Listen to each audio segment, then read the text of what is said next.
संभल में एक बार एक और कूप मिला है। इस कूप को मिट्टी से पाट दिया गया था और कूप मिलने के बाद प्रशासन अलर्ट पर है। सुरक्षा के कड़े इंतजाम कर दिए गए हैं, लेकिन कूप मिलने के बाद ही ये बताया जा रहा है कि संभल को लेकर एक बार फिर से चर्चा शुरू हो गई है।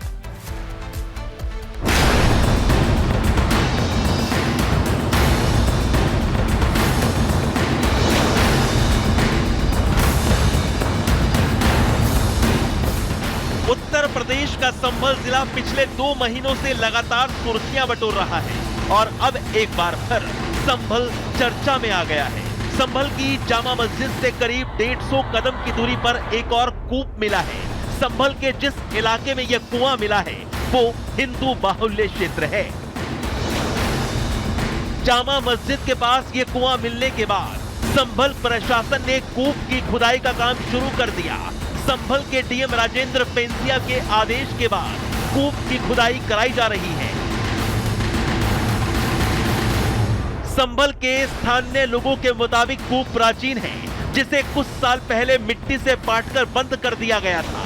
इस कूप को संभल के इतिहास में वर्णित 19 प्राचीन कूपों में से एक माना जा रहा है। स्थानीय नागरिकों का कहना है कि सबसे पहले इस प्राचीन कूप का पानी पीकर ही आगे पूजा पाठ करने के लिए श्रद्धालु जाते थे।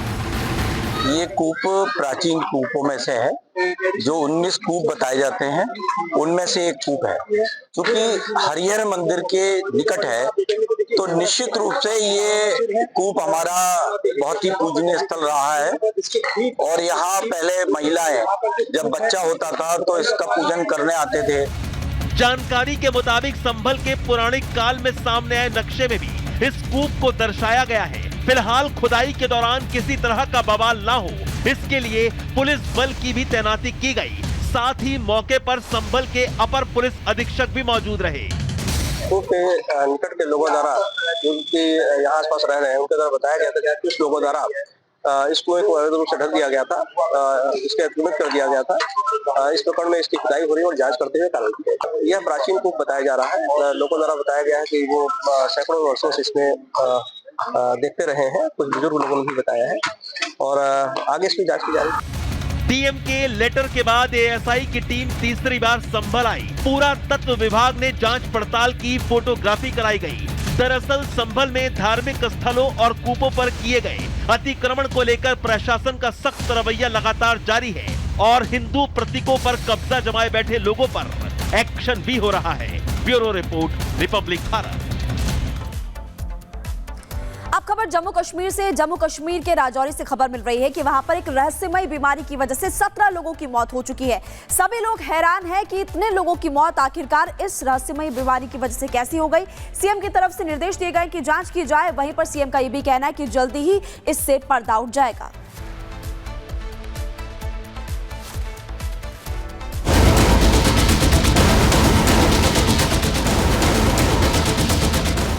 रहस्यमय बीमारी का आतंक, कब उठेगा रहस्य से पर्दा।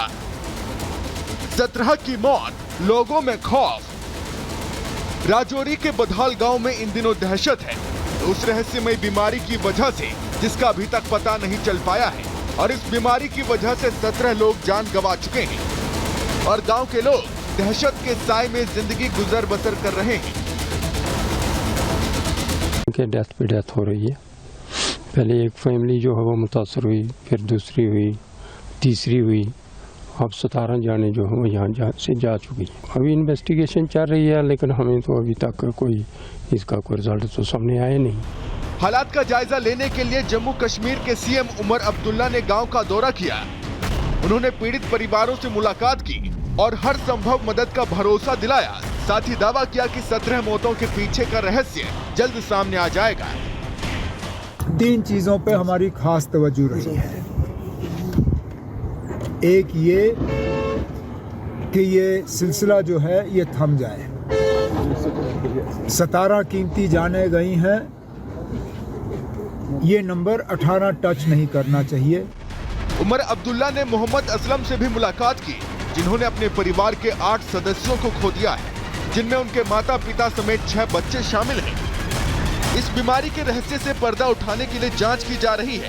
एक्सपर्ट्स की टीम गांव पहुंच रही है और किसी भी जांच में कोई नेगेटिव रिजल्ट सामने नहीं आया है। पानी और फूड आइटम्स की भी जांच की गई है, लेकिन किसी भी जहरीले पदार्थ का पता नहीं चल पाया है। मिनिस्ट्री ऑफ होम अफेयर्स ने एक हाई लेवल टीम यहाँ पे भेजी थी, जिसमें डिफरेंट डिपार्टमेंट से जो एक्सपर्ट और साइंटिस्ट यहाँ पे आए थे, उन्होंने सैंपल वगैरह कलेक्ट किए हैं। अब उन सैंपल की टेस्टिंग होगी तो तभी जाके कोई कंक्लूसिव एविडेंस मिलेगा। पुलिस टीम को भी जांच में लगाया गया है, जिसके लिए एसआईटी गठित की गई है। राष्ट्रीय रोग नियंत्रण केंद्र NCDC, भारतीय चिकित्सा अनुसंधान परिषद ICMR को भी यहाँ पर तैनात किया गया है, जो कि सैंपल कलेक्ट करके उनकी जांच में लगी हुई हैं। लेकिन ये रहस्य जस का तस बना हुआ है।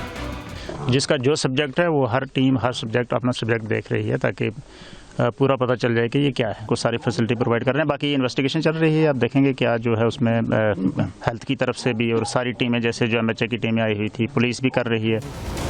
यहाँ पर रहस्यमय बीमारी के कारण जिन लोगों की मौत हुई है, उन्हें बुखार, दर्द, उल्टी, बहुत पसीना और बेहोशी की शिकायत थी। अस्पताल में भर्ती होने के कुछ ही दिनों के भीतर उनकी मौत हो गई। जांच और नमूनों से पता चला है कि ये घटनाएं बैक्टीरिया या किसी संक्रामक बीमारी के कारण नहीं हुई हैं। लेकिन इस गांव में अब भी दहशत और भय का माहौल है, इसलिए इलाके में सुरक्षा बलों को तैनात किया गया है। कई ग्रामीणों को सरकारी आवास में ले जाया गया है, साथ ही धारा 163 भी लगा दी गई है। यानी गांव में किसी भी तरह की भीड़ और सभा के आयोजन को अनुमति नहीं होगी।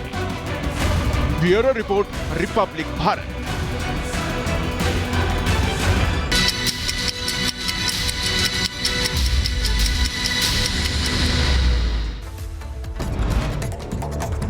महाकुंभ में सीएम योगी ने यूपी कैबिनेट के साथ लगाई आस्था की डुबकी। कड़ी सुरक्षा के बीच संगम में किया स्नान। सीएम योगी समेत 54 मंत्री ने लगाई डुबकी। संगम में स्नान के बाद सीएम योगी समेत मौजूद मंत्रियों ने की पूजा। मंत्रोच्चार से गंगा संगम में गूंजा संगम। प्रयागराज महाकुंभ में सीएम योगी आदित्यनाथ ने की सैर और पक्षियों को खिलाया दाना। तस्वीरें आई सामने। महाकुंभ में उत्तर प्रदेश कैबिनेट की मीटिंग। गंगा संकुल में बनाया गया मुख्यमंत्री का शिविर। बैठक में प्रदेश के सभी मंत्री मौजूद रहे। महाकुंभ में कैबिनेट बैठक पर अखिलेश यादव ने उठाए सवाल। कहा, महाकुंभ राजनीति की जगह नहीं। महाकुंभ में आज 30 लाख से ज्यादा श्रद्धालुओं ने लगाई आस्था की डुबकी। अब तक 9 करोड़ से ज्यादा लोग कर चुके हैं स्नान। हिंदू महासभा ने किया राजू दास के बयान का समर्थन। मुलायम सिंह यादव के खिलाफ राजू दास ने दिया था बयान। मुलायम सिंह PDA के भगवान नहीं, ये मुसलमान के रहनुमा है। दिल्ली बीजेपी कार्यकर्ताओं से पीएम मोदी ने किया संवाद। मेरा बूथ सबसे मजबूत कार्यक्रम के तहत बढ़ाया कार्यकर्ताओं का हौसला। केंद्रीय गृह मंत्रालय ने महाराष्ट्र में बांग्लादेशी घुसपैठियों के खिलाफ सख्त कार्रवाई के निर्देश दिए। मुख्य सचिव और DGP ने जारी किया आदेश। मोदी कैबिनेट का बड़ा फैसला। अगले 5 साल तक जारी रहेगा राष्ट्रीय स्वास्थ्य मिशन। कच्चे जूट के लिए 5,650 रुपए प्रति क्विंटल MSP को मंजूरी। अस्पताल पहुंचाने वाले ऑटो ड्राइवर भजन सिंह राणा से मिले। सैफ अली खान हॉस्पिटल में की थी ऑटो ड्राइवर से मुलाकात और भजन सिंह ने की थी सैफ से मिलने की रिक्वेस्ट। मुंबई के जोगेश्वरी इलाके में अतिक्रमण हटाने के दौरान पत्थरबाजी। रेलवे की जमीन पर अवैध कब्जे पर कार्रवाई। इलाके में भारी पुलिस बल तैनात। अमृतसर के राजाताल गांव में BSF को मिली बड़ी कामयाबी। सीमा के पास से 4 पिस्टल 7 मैगजीन को भी बरामद किया। संदिग्ध पैकेट की जानकारी मिलने पर यह कार्रवाई की गई। पुणे में एक चोर ने लूटी महिला की चेन। CCTV में कैद हुई वारदात। चोरों की तलाश में जुटी पुलिस। भोपाल में बर्तन घोटाले को लेकर महिला एवं बाल विकास मंत्री निर्मला भूरिया ने कहा कि मेरे संज्ञान में मामला आया, कार्रवाई की जांच की जाएगी। उत्तर प्रदेश के रायबरेली में ससुराल पक्ष पर लगा विवाहिता की हत्या का आरोप। मायके पक्ष ने लगाया आरोप। पुलिस ने शव को कब्जे में लेकर शुरू की जांच।